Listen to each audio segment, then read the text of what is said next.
दिल्ली अध्यादेश के बाद अब चुनाव आयुक्तों की नियुक्ति पर सुप्रीम कोर्ट की संविधान पीठ के फैसले को बदलने के लिए केंद्र सरकार के एक विधेयक ने राज्यसभा में बवाल मचा दिया है।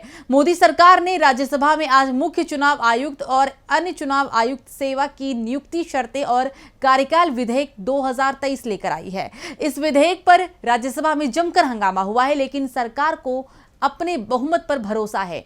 जो भी वो बिल लाएगी उसे सदन में पास कराएगी। दरअसल सुप्रीम कोर्ट ने मार्च में दिए अपने फैसले में कहा था कि चुनाव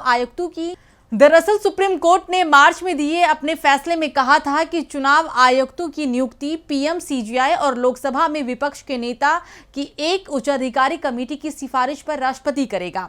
सुप्रीम कोर्ट ने इस दौरान कहा था कि चुनाव आयुक्तों की नियुक्ति सरकार के नियंत्रण से बाहर होनी चाहिए। केंद्र ने अपने नए विधेयक के माध्यम से इस फैसले को बदल दिया है और चुनाव आयुक्तों की नियुक्ति को सरकार के दायरे में वापस ला दिया है।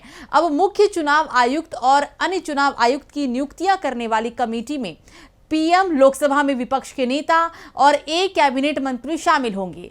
सुप्रीम कोर्ट ने यह भी स्पष्ट किया था कि यह मानदंड तब तक लागू रहेगा जब तक कि इस मुद्दे पर संसद द्वारा कानून नहीं बनाया जाता।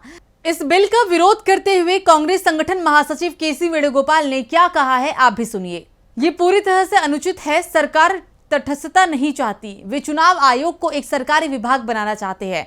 स्वतंत्र और निष्पक्ष चुनाव की बात पूरी तरह से गायब हो जाएगी। हम इस बिल को स्वीकार नहीं करते। तो वहीं कांग्रेस सांसद रणदीप सिंह सुरजेवाला ने क्या कुछ कहा है, देखिए। प्रजातंत्र के इतिहास में संसद में आज एक काला दिवस था।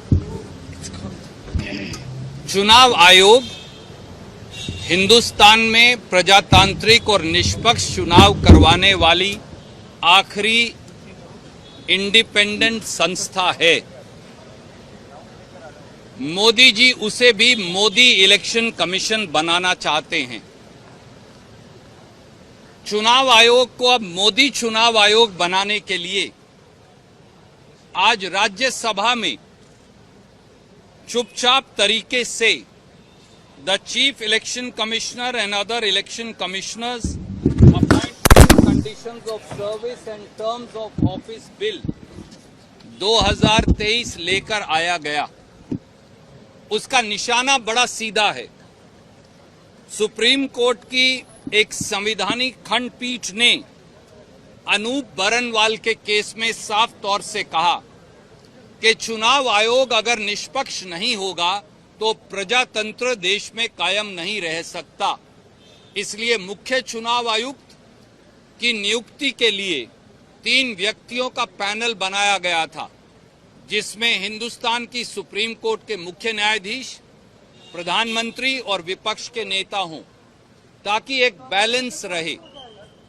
आज सुप्रीम कोर्ट की संवैधानिक खंडपीठ की उस जजमेंट को निरस्त करने के लिए राज्यसभा में एक गैर कानूनी कानून इंट्रोड्यूस किया गया। दुर्भाग्य से इतना शोरगुल करवाया गया ताकि रूल 67 रूल्स ऑफ बिजनेस में ना विपक्ष की बात सुनी जाए और ना उस पर। वहीं विपक्ष के तमाम कई नेताओं ने इस विधेयक को लेकर मोदी सरकार को घेरा है। दिल्ली के मुख्यमंत्री अरविंद केजरीवाल ने कहा कि मैंने पहले ही कहा था कि प्रधानमंत्री देश के सुप्रीम कोर्ट को नहीं मानते।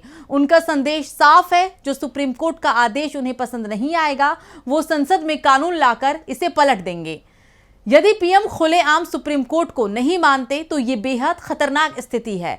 सुप्रीम कोर्ट ने एक निष्पक्ष कमेटी बनाई थी जो निष्पक्ष चुनाव आयुक्तों का चयन करेगी। सुप्रीम कोर्ट के आदेश को पलटकर मोदी जी ने ऐसी कमेटी बना दी जो उनके कंट्रोल में होगी और जिससे वो अपने मनपसंद व्यक्ति को चुनाव आयुक्त बना सकेंगे।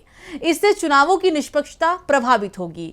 एक के बाद एक निर्णयों से प्रधानमंत्री जी भारतीय जनतंत्र को कमजोर करते जा रहे हैं। वहीं टीएमसी नेता साकेत गोखले ने कहा कि मोदी सरकार ने एक बार फिर सुप्रीम कोर्ट के फैसले को बेशर्मी से कुचल दिया है और चुनाव आयोग को अपना चमचा बना रही है। अब मूल रूप से मोदी और एक मंत्री पूरे चुनाव आयोग की नियुक्ति करेंगे। इंडिया गठबंधन द्वारा भाजपा के दिल में डर पैदा करने के बाद ये 2024 के चुनावों में धांधली की दिशा में एक स्पष्ट कदम है। कांग्रेस के संगठन महासचिव केसी वेणुगोपाल ने आरोप लगाया कि ये कदम निर्वाचन आयोग को प्रधानमंत्री नरेंद्र मोदी के हाथों की कठपुतली बनाने का प्रयास है। सुप्रीम कोर्ट के मौजूदा फैसले का क्या, जिसमें एक निष्पक्ष आयोग की आवश्यकता की बात की गई है। प्रधानमंत्री को पक्षपाती चुनाव आयुक्त नियुक्त कराने की आवश्यकता क्यों महसूस होती है? ये एक असंवैधानिक, मनमाना और अनुचित विधेयक है। हम हर मंच पर इसका विरोध करेंगे। कांग्रेस संगठन महासचिव केसी वेणुगोपाल ने कहा कि यह पूरी तरह से अनुचित है। सरकार तटस्थता नहीं चाहती, वे चुनाव आयोग को एक सरकारी विभाग बनाना चाहते हैं। स्वतंत्र और निष्पक्ष चुनाव की बात पूरी तरह से गायब हो जाएगी। हम इस बिल को स्वीकार नहीं करते हैं।